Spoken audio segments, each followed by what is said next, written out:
ஓம் நம பார்வதிபதியே அரகர மகாதேவா. நம்ம திருஞானசம்பந்தர் பாடிய திருவியமக பதிகங்களை பார்த்து வருகிறோம்.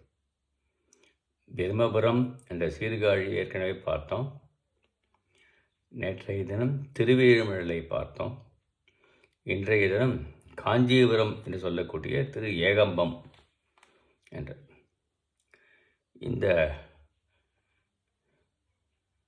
இது எந்த பண்ணில் அமைந்திருக்கிறது என்றுன்னா பழம்பஞ்சுரம். பழம்பஞ்சுரங்கிற பண்ணில் அமைந்திருக்கிறது. பழம்பஞ்சுரத்தை சங்கராபரண ராகத்தில் பாடுவது வழக்கம். சங்கராபரண ராகத்தில் பாடுகிறார்கள். திருவியமகம் என்ற அமைப்பில் பாடப்பட்டது. இப்போ நம்ம திரு ஏகம்பம் சொல்லக்கூடிய காஞ்சிபுரம் பதிகத்தை நாம் சிந்தனை செய்வோம், பார்ப்போம். பாயுமால் விடை மேலொரு பாகனே, பாவை தன் உருமேல் ஒரு பாகனே, தூய வானவர் வேத துவனியே, சோதிமால் எரி வேதத்து வன்னியே, ஆயும் நண்பொருள் நுண்பொருள் ஆதியே, ஆழ நீழல் அரும்பொருள் ஆதியே, காயவில் மதன் பட்டது கம்பமே, கண்ணுதல் பரமர்க்கு இடம் கம்பமே என்பது முதல் பாடல். பாயு மால்விடை மேலொரு பாகனே, இறைவன் பாயுகின்ற விடைமேல் வெள்ளூர்தி மேலே ஏறிக்கொண்டு செல்பவன். ஆமாம், மால்விடைனா ஆக்ரோஷமான காளை மாடு என்று பொருள். பாவை தன்மேல் ஒரு பாகனை, உமையம்மையை தன்னுடைய மேனியில் ஒரு பாகத்தில் வைத்திருப்பவர் சிவருமான். தூய வானவர் வேத துவனியே, இல்லையா? வானவர்களாகிய தேவர்கள் ஓதுவது வேதம்தான். வேதமோதி இறைவனை வழிபாடு செய்கிறார்கள். சோதிமால் எரி வேதத்து வன்னியே, துவனியேங்கிறது வன்னியே, வன்னியன நெருப்புன்னு அர்த்தம். சோதிமால் எரி பெரிய பட்டுகின்ற எரி, வேத விதிப்படி வளர்க்கப்பெறுகின்ற வேள்வி தீனை ஒப்பாகும். ஆமாம், இறைவன் நாதசுரூபமாக உள்ளவன். வேதங்களில் கூறப்படுகின்ற நாதசுரூபமாக உள்ளவன் சிவபெருமான் அவன் என்பதை கூறுகிறது. அப்படி வேள்வி தீயனை போய் ஒப்பாய்.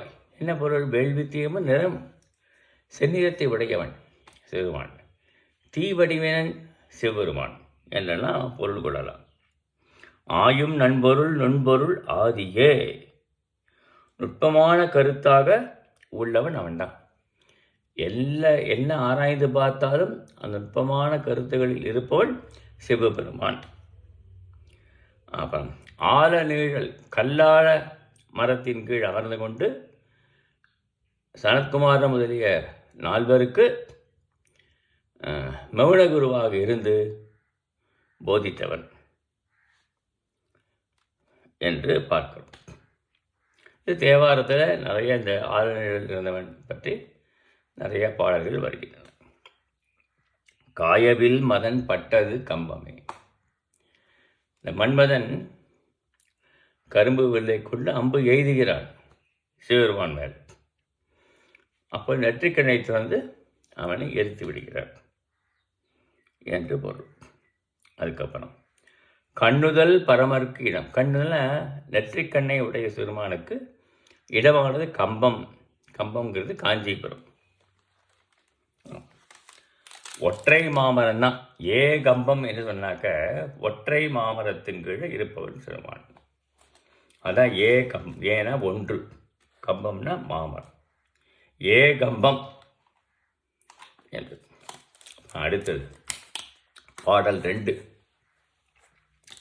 சடை அணிந்ததும் வெண்டு அலை மாலையே, தம் உடம்பிலும் வெண்டலை மாலையே, படையில் அம்கையில் சூலம் அது என்பதே, பரந்து இலங்கு அயில் சூளம் அது என்பதே என்று வருகிறது. அப்புறம் புடை பரப்பன பூத கணங்களே, போற்று செய்ப்பன பூத கணங்களே, கடைகள் தோறும் இறப்பதும் மிச்சையே, கம்பம் மேவி இருப்பதும் இச்சையே என்று. இதில் சடையிலே சூடிக்கொள்வது என்ன? எம்பெருமான் பகீரதனால் பகீரதன் தமம் செய்து வரவழைத்து கங்கையை சூடிக்கொண்டிருக்கிறாராம். ஆமாம், கங்கை அலைவரிசையுடைய கங்கையை ஒரே ஒரு சடையில் சூடிக்கொண்டிருக்கிறார். அது சொல்றார் ஆசிரியர். அதுக்கப்புறம் அழகிய இறந்த தேவர்களின் வெள்ளிய தலையாகிய மாலையை அவர் அணிந்திருக்கிறார். ஊழிக்கால பேரூழிக்கால முடிவில் எல்லாரும் இறந்து விடுவார்கள், தேவர்கள் அனைவரும். அவருடைய மண்டை ஓடு எலும்பு மாலைகளை இறைவன் அணிந்திருக்கிறார் என்று பொருள். இவர்தான் பரம்பொருள் என்பது என்று பார்க்கிறோம். அதுபோல் அம்கையில் அழகிய கை விரல் கை விரலில் அணிந்திருக்கிறார்னா மச்சாவதாரத்தை எடுத்தார் திருமால். மச்சாவதாரம் எடுத்து வேதங்களை மீட்டு கொண்டு வந்தார் திருமால்.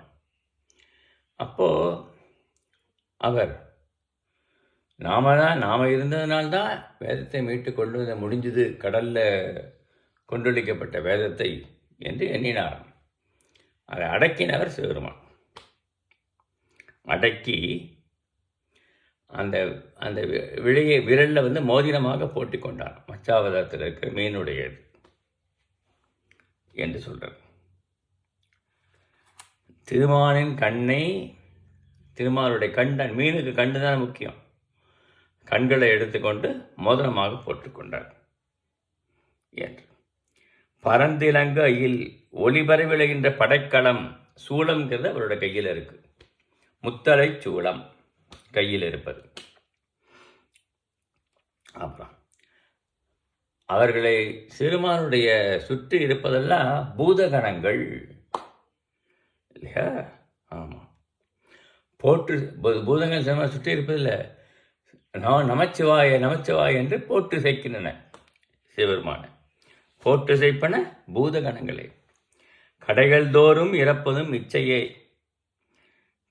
ஆமாம், அடியார் கூட்டங்கள் வீடுகள் தோறும், பூதகணங்கள்னா பூதகணங்கள் என்று ஒரு பொருள், அடியார் கூட்டங்கள் சிவனடியார் கூட்டங்கள் என்று பொருள். சிவனடியார் கூட்டத்தில் இருப்பவர்கள் எல்லாரும் சிவனையே போற்றி பொழுகிறார்கள் என்று அப்படி நாம் பொருள் கொள்ளலாம். அப்புறம் வீடுகள் தோறும் சென்று பிச்சை எடுக்கிறார் சிவபெருமான். உணவுக்குரிய பொருள்களை பிச்சையாக ஏற்கிறார்.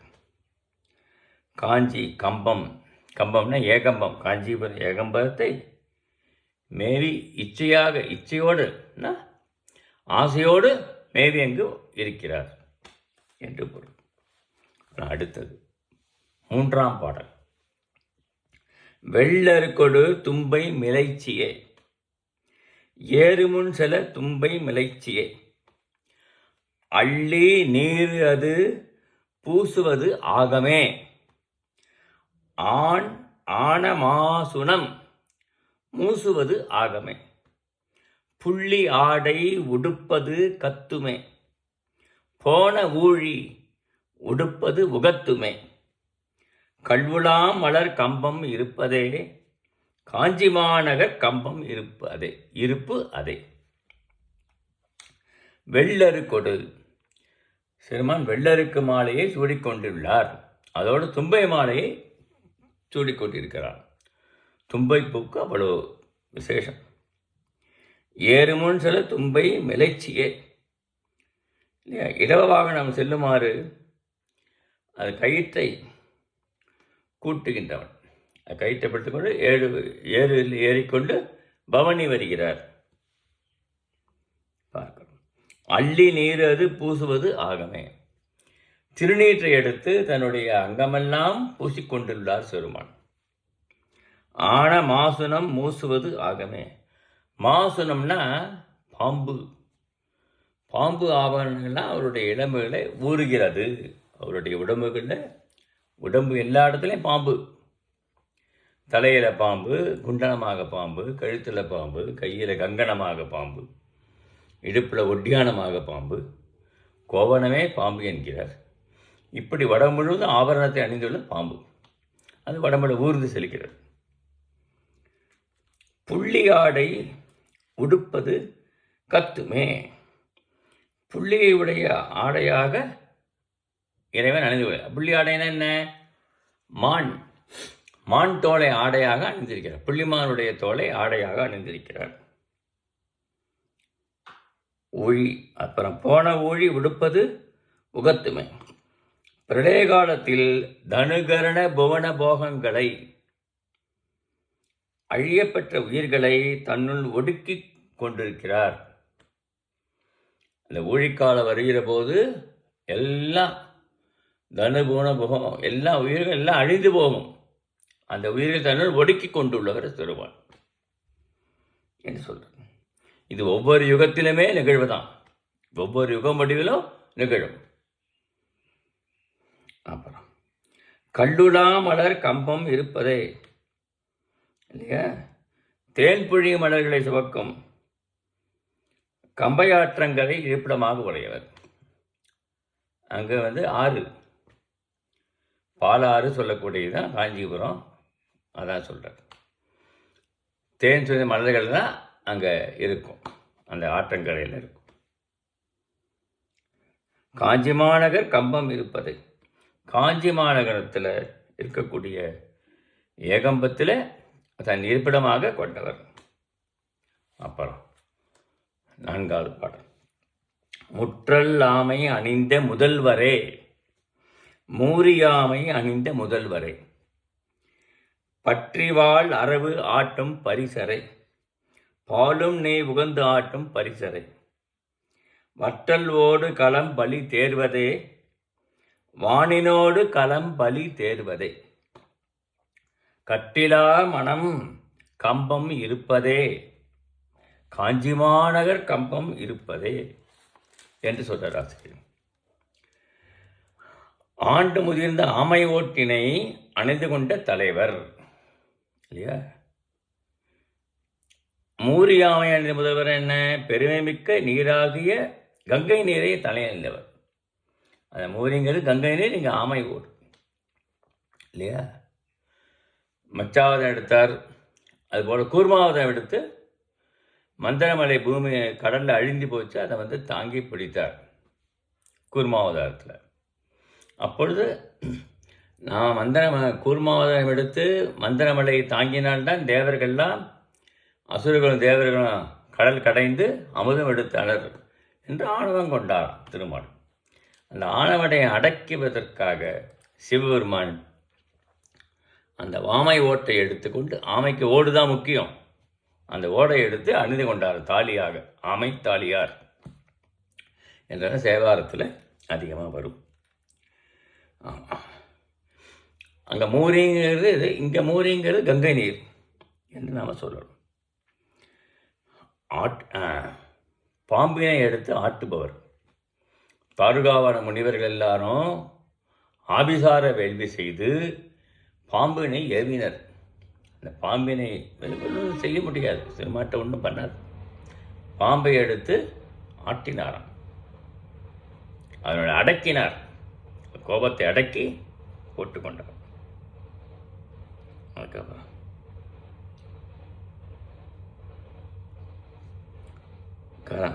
தேவர்கள் வானினோடு சற்பாத்திரங்களாக அடியார்கள் ஆராய்வது பலி. அடியார்கள் கொடுக்கின்ற பலியை அவர் ஏற்றுக்கொண்டுள்ளார். தெய்வ திருவருளை உணராத மனத்தில் இருப்பது நடுக்கமே. தெய்வ உணராதவர்கள்லாம் மனத்தை நடுக்குமா. தெய்வ திருவருளை உணர்ந்தவர்களுக்கு மன அமைதியாக இருக்கும். தெய்வ திருவருளை உணராதவர்கள் மன நடுங்குவோம். அதான் சொல்கிறார். காஞ்சிமானவர்கள் ஏகம்பரத்தை இடமாக எழுந்தருளினார் சிவருமான் என்றால் இந்த பாடல். பாடல் 5.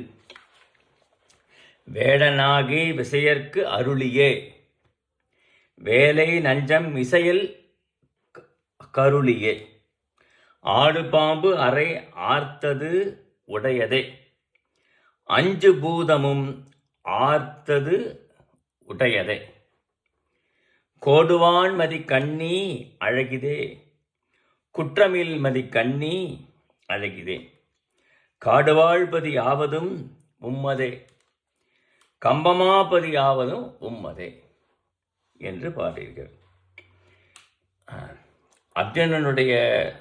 அர்ஜுனன் தவம் செய்கிறான் பசுபதாஸ்திர வேண்டும் சொல்லி.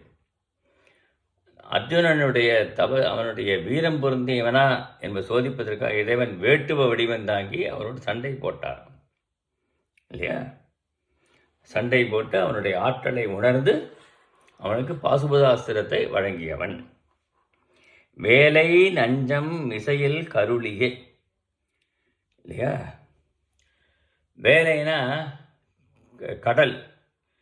கடலில் இருக்கக்கூடிய கடந்த நஞ்சம் வந்தது, முதல்ல நஞ்சத்தை எடுத்து உண்டவர்.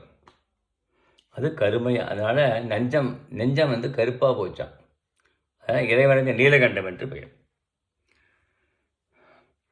ஆடு பாம்பு அறை ஆர்த்தது உடையதே, ஆடுகின்ற பாம்பு தான் தன் உடையாக அணிந்து கொண்டவர், கோவணமாக பாம்பு. 5 பூதமும் ஆர்த்தது உடையதே இல்லையா? அப்படி நிலமுதலில் 50 பூதங்கள் இருக்கு இல்லையா? 50 பூதங்களால் ஆனதான் இவ்வுலகம், அதுக்கு அவர் உடையவர் தான். கோடுவான் மதி கண்ணி அழகிதே, இந்த 3ஆம் பிறை கோடு அப்படி இருக்கும், அதை தன்னுடைய தலையிலே சூடிக்கொண்டுள்ளார் சிவபெருமான். அது மிக அழகாக இருக்கு.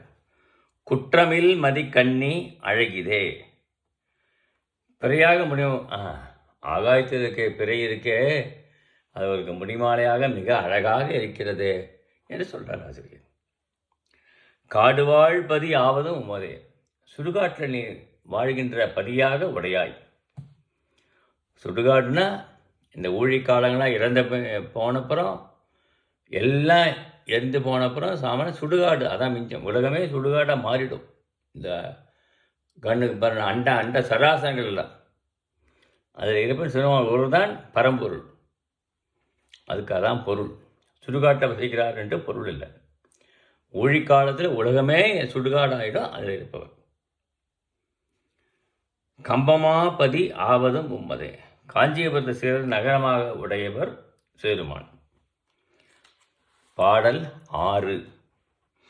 இரும்புகை கொடி தங்கு அழல் கையதே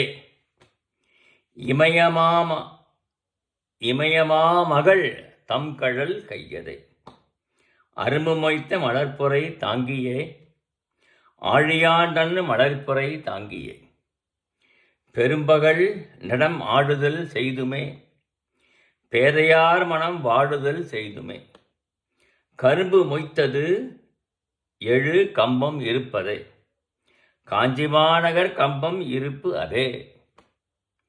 இந்த பாடலில் பாரு, இரும்புகை கொடி தங்கு அழல் கையதே, புகைக்கொடிகள் சூழ்ந்த அழல் நெருப்பு இருக்கே, நெருப்பு தான் சினிமாவுடைய கையில் ஏந்திருக்கிறார் நெருப்பு. இமயமாமகள் தம் கழல் கையதே, இமயமலையோட மகளான பார்வதி அவருடைய கைகளால் இறைவனை வருடுகிறார்.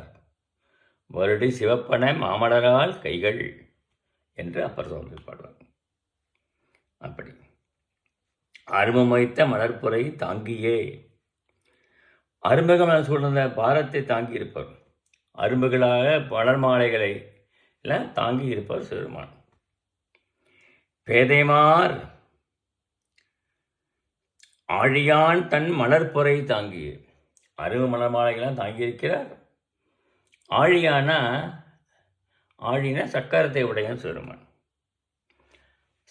சங்கினை உடையவன், சங்கு சக்கர உடைய சிவருமான் இது திருமால். ஆமாம், சங்கு சக்கரம் உடையது திருமால். அந்த சங்கும் சக்கரமும் சிவருமான்டேன் தான் திருமால் வாங்கி கொண்டார். ஆமாம், சக்கரம் பெறுவதற்காக திருவேழிமலை தவம் செய்து தாமரை மலரை அர்ச்சித்து ஒரு மலர் குறையவே தன் கண்மலரை இடும்போது இறைவன் தடுத்தாட்கொண்டார். அவருக்கு சக்கரத்தை வழங்கினார். சங்கு அதுபோல திருமாலுக்கு வழங்கப்பட்ட சிறுமானார். அதனால் சிறுமான் குறிப்பு திருமாலிடம் இருக்கிறது. மலை பொறை தாங்கியே திருமாலுடைய மலர் பொறை தாங்கியே அப்படிங்கிறது. ஊழிக்காலம் இந்த உலகத்தில் எல்லாம் அழிந்து போனப்புறம் திருமால் பிரம்மனுடைய எலும்புக்கூடைகளை மாலையாக போட்டிருப்பார் சிவபெருமான். அதான் இந்த பாடலில் சொல்லுகிறார். தோளில் சுமந்திருப்பவர், பெரும்பகல் நடமாடு நல்ல பகற்காலத்திலே கூத்தாடு செய்பவர். பகலில் கூத்தாடு போறனா என்ன பொருள்? உலகத்தை உற்பத்தி செய்கிறது. இரவுలకు தான் உலகத்தை அழிப்பது. ஒழிக்காலம், இது தோற்றுவிக்கிற காலம் என்று. பேதைமார் மனம் வாடுதல் செய்துமே தாருகாவனத்து முனிப்பத்திரிகள் தம்மை கண்டு காமத்தீயில் வாடுதலை செய்தவர் சிறுமான். தாருகாவனம் பற்றி நமக்கெல்லாம் தெரிந்தது தான். தாருகாவன முனிவர்கள் ஆபிசாரம் வேள்வி செய்தனர். அவர்களெல்லாம் இந்த நம்மளுடைய வேதம் வேள்வி இதுதான் சிறப்பு என்று இறைவனை மதிப்பதில்லை. அந்த பத்தினிமார்கள் நாம தான் கற்பம் மிக்கவர்கள், மற்றவர்கள் இல்லை என்று ஆணவம் கொண்டு அலைவார்கள். அவருடைய ஆணவத்தை அடப்பதற்காக சிவபெருமான் பிச்சை வெளிவம் திகம்பரராக வந்து பிச்சை அளிக்கிறார் தாருகாமணி பத்தினிகளிடம். அவர்கள் பார்த்து அப்படியே மயங்கி போகிறார்கள். ஆஹா, என்ன அழகு என்று பின்னாடி சென்று விடுகிறார்களாம். இங்க திருமால் மோகினி அவதாரம் எடுத்து தாருகாமுனிவர்கள் இருக்கின்ற யாக செய்கிற இடத்துல இப்படி வர்றாராம். மோகினியை பார்த்து முனிகளை மயங்கி போகிறார்கள், அப்படியே சென்று விடுகிறார். அப்புறம் அவர்கள் அவருடைய செருக்கை அடக்குவதற்காக இல்லையா, செருக்கை அடக்கியாச்சு. அதான் இந்த பாடலில் பொருள். செறிந்த கரும்புகள் செழித்து இருக்கும். கரும்பு நிறைய செழித்து வளருமா காஞ்சி மாநகரத்தில். காஞ்சினத்தில் ஏகம்பரத்தை எடுப்புறமாக கொண்டவர் சிவபெருமான்.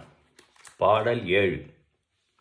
முதிர மங்கை தவம் செய்த காலமே, முன்பும் கைதவம் செய்த காலமே, வெதிர்களோடு அகில் சந்தம் உருட்டியே, வேழம்போடு அகில் சந்தம் உருட்டியே, அதிராறு வரத்து அழுவத்தொடை, ஆணை ஆடு வரை அழுவத்தொடை, கதிர்கள் பூன்முலை கம்பம் இருப்பதே, காஞ்சி மாநகர் கம்பம் இருப்பதை. இதில் காஞ்சிபுரத்தில் மணலால் லிங்கம் செய்து உமையம்மை வந்து பூஜை செய்து கொண்டு வருகிறார். அப்பொழுது சிவபெருமான் தன் கங்கை நீரை விடுத்து காஞ்சிபுரத்தில் பாலாற்றில் வெள்ளம் மறுபடியே செய்து விடுகிறார்.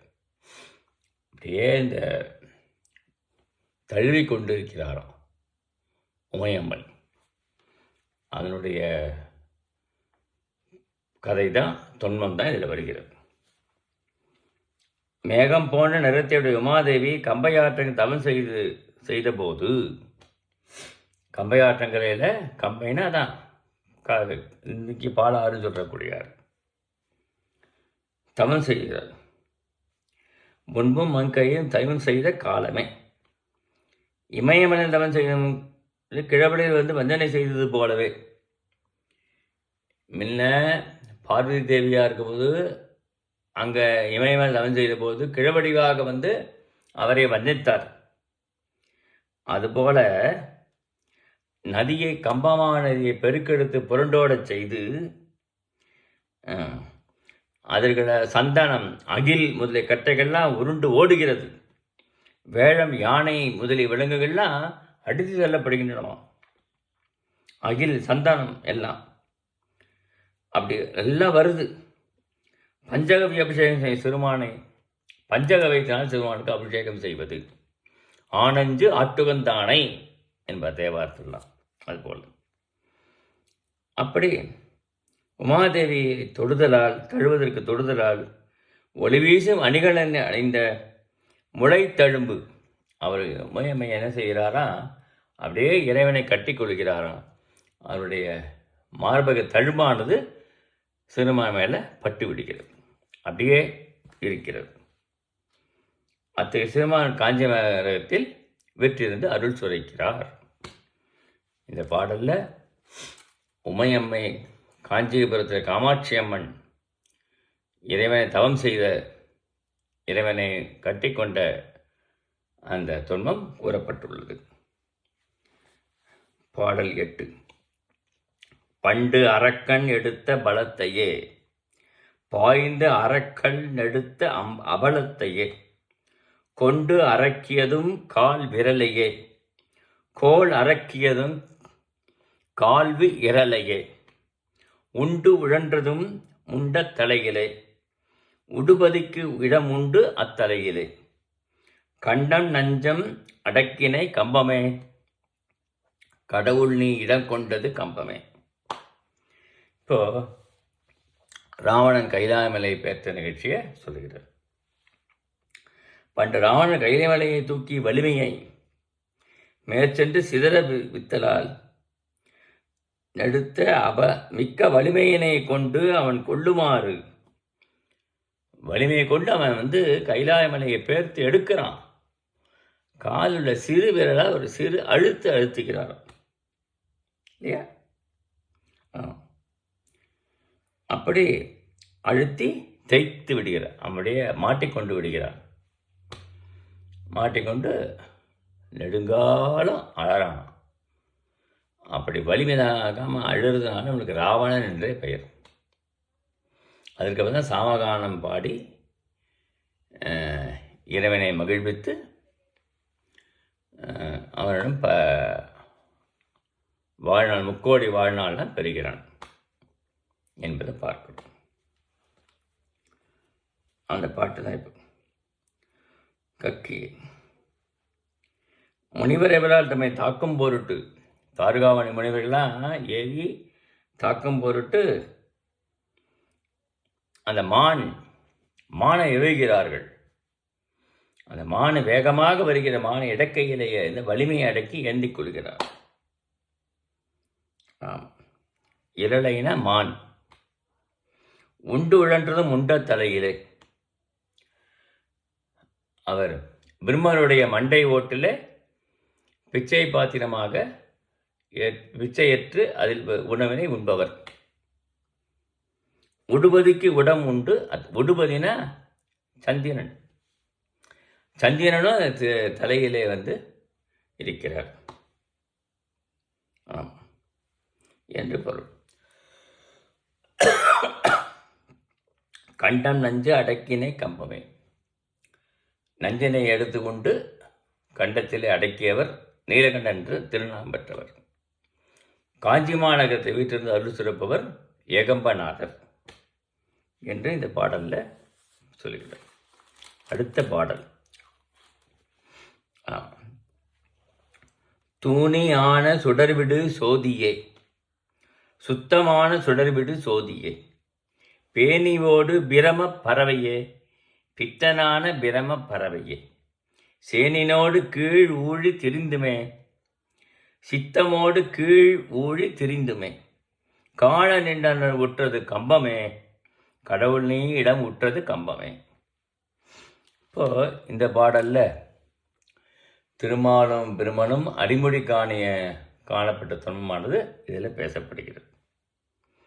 அம்பரா தூணியை நெற்றி விழியினின்றும் தோன்றிய ஒளிவீசும் அனற்பொறிகள் இயல்பாகவே பாசங்களை நீக்கிய ஞானமாகிய முருகக்கடவுளாம். இப்போ இந்த முதல் இதில் என்ன சொல்லுகிறார்னா, அவருடைய நெற்றிக்கண்களிலிருந்து எழுப்பப்பட்ட பொறிகள் 6 பொறிகள் தான் சரவண பொய்கையில் விழுந்து கார்த்திகை பெண்கள் ஏந்தி கொண்டு முருகனாக அவதரித்தார். அந்த செய்தியை சொல்லுகிறார். சுடர்விடு ஜோதியே. அப்புறம் பேணியோடு பிரம பரவிய தன் ஆற்றலை மிகப்பெரிது என்று கருதின பிரம்மதேவன் அன்னப்பறவை வடிவெடுத்து ஆகாயத்தில் பறந்து சென்று முடியை காணப்போகிறார். பித்தனான பிரம பறவையே. ஆமாம், அன்னப்பறவை பித்தன் அதனுடைய தான் தான் உயர்ந்தவன் என்று நினைத்து போகிறார். அப்புறம் திருமால் என்ன செய்கிறார்? ஆகாயத்திலும் திருமால் பாதாளத்தில் பன்றி வடிவம் எடுத்து ஆழ்ந்து பாதாளம் சென்று கால்களை தேடுகிறார், திருவடிகளை தேடுகிறார். ஊழிக்காலம் ஆகிவிட்டது, இருந்தாலும் அவர்களால் காண முடிகிறது. மனச்செருக்கு ஏற்பட்டு விடுகிறது. நம்மளால் காண முடியுற மனச்செருக்கு இருந்தது, அது காண முடியலை பெருமான். அப்புறம் பல ஊழிக்காலம் சென்றதுக்கப்புறம் சிவபெருமான் அழல் வடிவாக காட்சியளித்தார். அழல் வடிவம், அழல் தூண் என்று பெயர். தூண் வடி அழல் தூணாக அவர்கள் இருவருக்கும் காட்சியளித்தார். அப்படிப்பட்ட கடவுள் உம்மை காண நின்றது அவர்கள் காண நின்று அவர்கள் தங்களுடைய சமிக்கணும் என்று கேட்டுக்கொண்டார்கள். அப்புறம் அருள் புரிந்தார். அப்படிப்பட்ட அக்னி தம்பம் வடிவாக காட்சியளித்த சிறுமான் காஞ்சிபுரத்தை வீட்டிருக்கின்ற ஏகம்பத்திலே உடையவர் என்று இந்த பாடல். பாடல் 10. ஓர் உடம்பினை ஈருரு ஆகவே உன் பொருள் திறம் ஈருரு ஆகவே ஆறுமை தன் கரிது பெரிதுமே ஆற்றல் எய்தற்கு அரிது பெரிதுமே தேரரும் அறியாது திகைப்பரே சித்தமும் அறியா துதிக்கைப்பரே கார் நிறத்து அமனருக்கு ஒரு கம்பமே கடவுள் நீ இடம் கொண்டது கம்பமே. யானையான ஒருவனை உரித்தாகிய தோல் உடம்பில் போர்வையாக போர்த்தியவர் சிவபெருமான். தாருகாவன முனிவில் ஏவிய யானை தான். அந்த யானையை வருகை அடக்கி அது தோலை உரித்து அப்படியே மேனியிலே போர்த்தி கொண்டவர் சிவபெருமான். உம்முடைய உண்மைத்தன்மை சக்தி சிவம் என்ற இரு திறமாக இருப்பவர், சிவசக்தியாக சுரூபமாக இருப்பவர் சிவபெருமான்.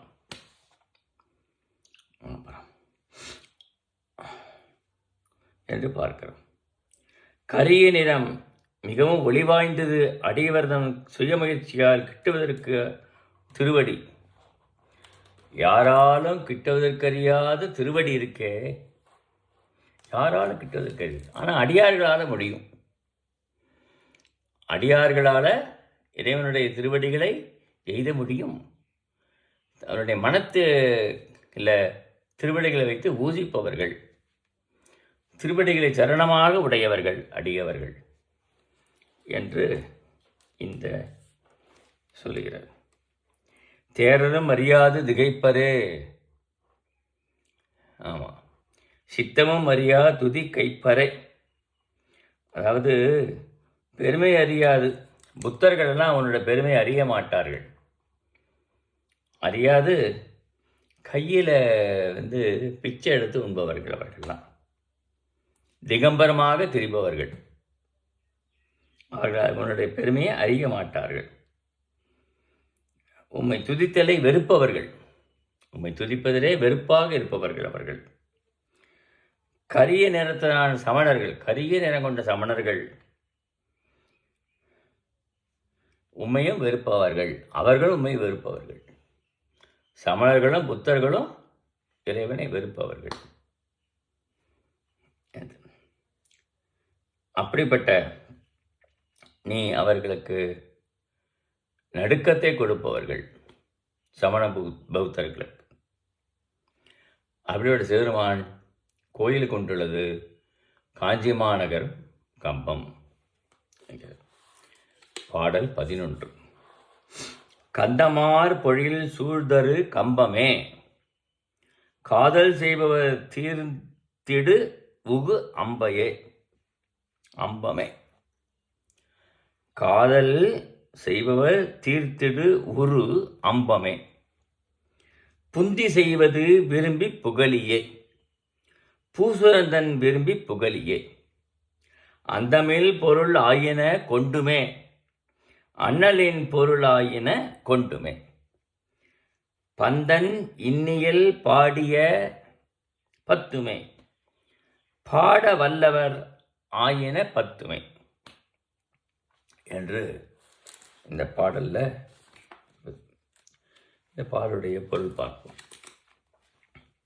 நறுமணம் கமலன் சோழைகளால் சூழப்பட்ட திருவேங்கம்பத்தை காதல் செய்பவர், காதல் அடியார்கள், விரும்புகின்ற அடியார்கள் வெளிப்படுவது பெருகி வரும் பக்தி கண்ணீரை, ஆனந்த கண்ணீரை சொரிந்து அவர்கள் சிறுமானை வணங்குகிறார்கள் என்று சொல்லுகிறார் இந்த பாடல். சீகாழ் இருப்பிடமாக கொண்டவர் அந்தணரான